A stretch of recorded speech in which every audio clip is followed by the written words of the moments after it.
terima kasih masih bersama kami pemirsa. TPS 06 Kelurahan 1 Ulu Kecamatan Seberang Ulu 1 Palembang menggelar pemungutan suara ulang. Pemungutan suara ulang dilakukan karena sebelumnya terindikasi penggelembungan suara kepada caleg dan partai tertentu.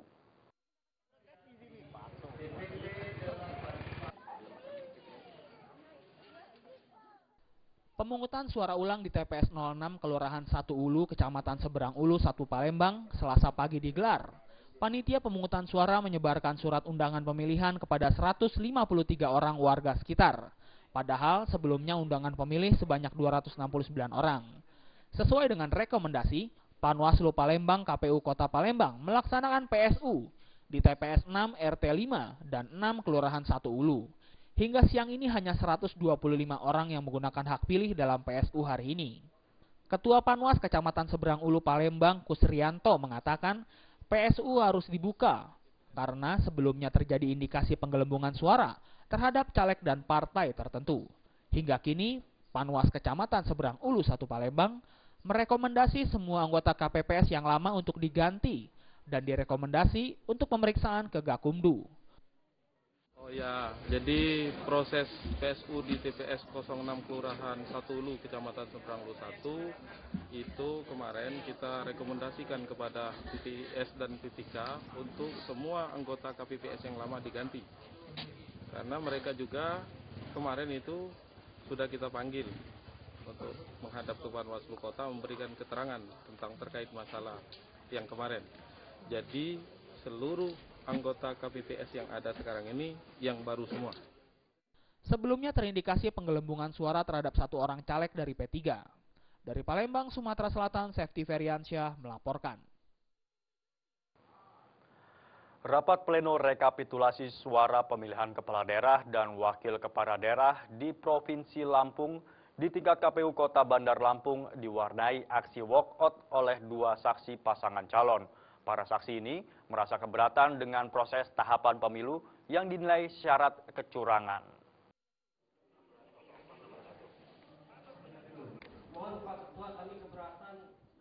Komisi Pemilihan Umum KPU Kota Bandar Lampung menggelar sidang pleno rekapitulasi suara pemilihan kepala daerah dan wakil kepala daerah Lampung tahun 2014-2019. Dalam sidang yang digelar di Sekretariat KPU Kota Bandar Lampung tersebut diwarnai hujan interupsi. Bahkan, saksi dari pasangan calon Gubernur Herman Zainuddin Hasan, serta saksi dari pasangan calon Gubernur M. Alzir Dianis, Tabrani Lukman Hakim, melakukan aksi walkout dari ruang sidang setelah menyampaikan keberatannya terhadap tata tertib sidang, yang menurut mereka tidak dapat menyampaikan keberatan mereka. Selain itu, para saksi juga mengajukan keberatan tertulis terhadap proses tahapan pemilu, yang mereka nilai syarat akan kecurangan. Saksi kedua calon gubernur tersebut juga menolak menandatangani hasil pleno rekapitulasi KPU dan akan melakukan gugatan ke Mahkamah Konstitusi terkait, mengingat banyaknya indikasi kecurangan pemilu kada yang terjadi di sejumlah daerah di Provinsi Lampung. Kita tidak mau bertanggung jawab terhadap hasil rekapitulasi yang ada di rapat pleno KPU Kota Bandar Lampung. Kami keluar menunggu di luar, tapi kita akan meminta hasil rekapnya, tapi kita tidak akan mendatangani apapun hasil rekapitulasi yang dilakukan hari ini. Bang, artinya yang menjadi persoalan kita tahapan pemilunya, Bang. Mulai dari tahapan pelaksanaan pemilihannya sudah bermasalah, proses pelaksanaan pemilihannya bermasalah, proses pelaksanaan bermasalah kita anggap bermasalah gini. Kalau misalnya tidak ditandatangani, hasil itu tidak ditandatangani oleh saksi, itu bisa nggak naik ke KPU provinsi? Ya, itu hak mereka tidak menandatangani, tapi kan proses tetap berjalan dan sah hasil penghitungan tetap sah. Di KPU provinsi masih bisa diakui ya, walaupun tidak ada ya, ada di peraturan KPU.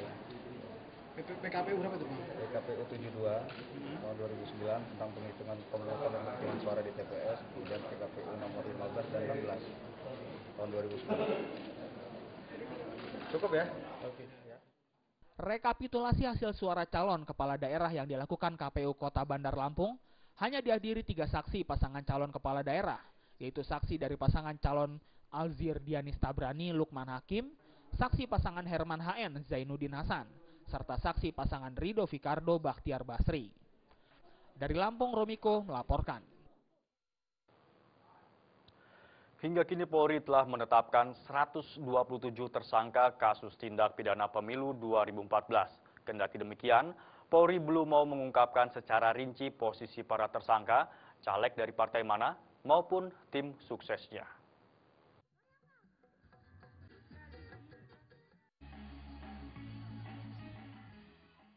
Sebelumnya Polri menyatakan ada 126 laporan dari Bawaslu terkait pelanggaran tindak pidana pemilu di beberapa daerah. Namun Selasa siang, Polri menerima 1 laporan kembali, sehingga total pelanggaran tindak pidana pemilu berjumlah 127 laporan. Kepala Bagian Penerangan Umum Mabes Polri Kombes Pol Agus Rianto mengatakan, dari 127 laporan, tersangka berjumlah sama, yakni 127 tersangka, terdiri dari 59 kasus yang masih dalam penyelidikan, dan 42 kasus yang sudah memasuki P21. Pelanggaran yang dilakukan para tersangka itu diantaranya pemalsuan dokumen, penggunaan fasilitas negara, mencoblos lebih dari 1 kali, pengerusakan alat peraga, dan money politik. Meskipun data-data pelaku pelanggaran sudah ada, namun Agus belum dapat menerangkan secara rinci siapa-siapa saja para tersangka yang melakukan pelanggaran tersebut, dan dari partai mana saja. Tersangka yang ditetapkan yang diduga telah melakukan pelanggaran sebanyak 127 orang. Ini tahapannya mulai dari sebelum masa kampanye sampai dengan masa pemungutan dan penghitungan suara. Dan alhamdulillah secara umum masih tetap situasi kondusif. Pelanggaran-pelanggaran yang terjadi. Dari Jakarta, Henry Fajaryadi melaporkan. Jangan beranjak dulu pemirsa, di segmen terakhir kami masih memiliki sejumlah informasi. Tetaplah bersama kami.